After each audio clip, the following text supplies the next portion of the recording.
بسم اللہ الرحمن الرحیم۔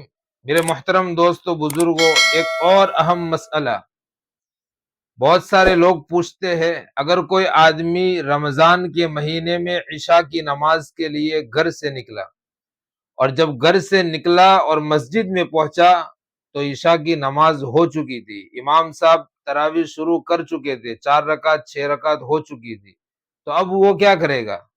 کیا 4 رکعت فرض پڑے گا، 2 رکعت سنت پڑے گا، یا فرض اور سنت کے بغیر سیدھا امام کے ساتھ شریک ہو جائے گا؟ اس کا جواب کیا ہے؟